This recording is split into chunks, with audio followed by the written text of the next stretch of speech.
Hi అండి. Welcome to Veera vlogs Telugu. నేను ఈరోజు వెంకటేశ్వర స్వామి టెంపుల్‌కొచ్చానండి. ఈ టెంపుల్ చాలా పెద్దగా ఉంటుంది. అండ్ చాలా పీస్‌ఫుల్‌గా ఉంటుంది.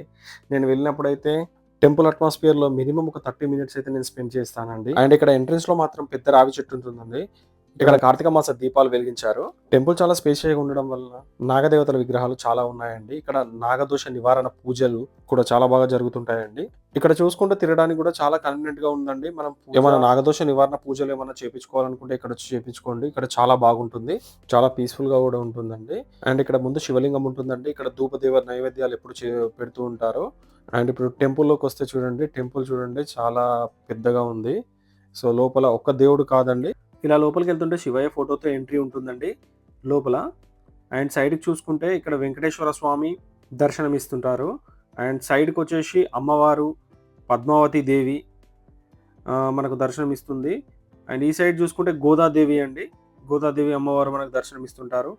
పక్కకొచ్చేసి పక్కనొచ్చి సత్యనారాయణ స్వామి, శ్రీకృష్ణ భగవానుడు దర్శనమిస్తుంటారు. పక్కకు సాయిబాబా కూడా ఉన్నారండి. ఇక్కడ మళ్ళీ శివయ్యది ఫోటో ఉంది. ఇక్కడ శివయ్య విగ్రహంతో పాటు ఇక ఆ టైంకొచ్చానండి. మంచి హారతి టైంకే వచ్చాను. నేనేదో అనుకున్నాను టెంపుల్ మాత్రం చాలా బాగుందండి. ఈ టెంపుల్‌లో స్పెండ్ చేసే టైం చాలా ఆనందం కలిగిస్తుంది. హారతి టైం అండి. హారతి తీసుకుంటా ఇంగ. అండ్ ఇక్కడ చూసుకుంటే నెక్స్ట్ వచ్చేసి ఇక్కడ విఘ్నేశ్వరుడు ఉన్నారండి. సైడ్‌కి విఘ్నేశ్వరుని గుడి కూడా ఉంది.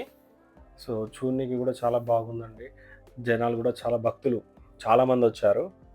నెక్స్ట్ ఇక్కడ అయ్యప్ప స్వామి ఫోటో కూడా ఉందండి. ఇక్కడ పక్కకు చూసుకుంటే సుబ్రహ్మణ్య స్వామి గుడి ఉందండి. ఇక్కడ చూడండి సుబ్రహ్మణ్య స్వామి కొలువై ఉన్నాడు. మళ్ళీ ఇక్కడ సైడ్‌కొచ్చేసి పర్వతవర్ధిని మాత అమ్మవారు ఇక్కడుంది. నేను ఏ టెంపుల్‌లో గాని ఇన్ని దేవుళ్ళను కలిపి నేను చూడలేదండి. ఇక్కడ సైడ్‌కి మన హనుమాన్ ఆంజనేయ స్వామి గుడి కూడా ఉందండి. ప్రసన్న ఆంజనేయ స్వామి. ఇక్కడ సైడ్‌కి నవగ్రహాలు కూడా ఉన్నాయి.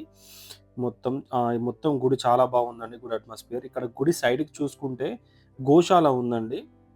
గోశాల ఉంది. ఇక్కడ గూడా టైమ్ స్పెండ్ చేయడానికి చాలా బాగుంటుందండి. మీరు బయట నుండి తీసుకొనొస్తే హరిహర క్షేత్ర దేవాలయ గోశాల అండి. మీరు బయట నుండి గాని, ఏమైనా గడ్డి గాని, మళ్ళీ పోతే అరటి పళ్ళు గాని తీసుకొచ్చి ఇక్కడ పెట్టొచ్చండి. పెట్టి కొంచెం టైం గూడా స్పెండ్ జేయొచ్చు. చాలా బాగుంది. ఈ వీడియో గనుక మీకు నచ్చినట్లయితే లైక్ చేయండి, షేర్ చేయండి అండ్ కామెంట్ చేయండి. సబ్స్క్రైబ్ చేయడం మర్చిపోకండి. Thank you for watching.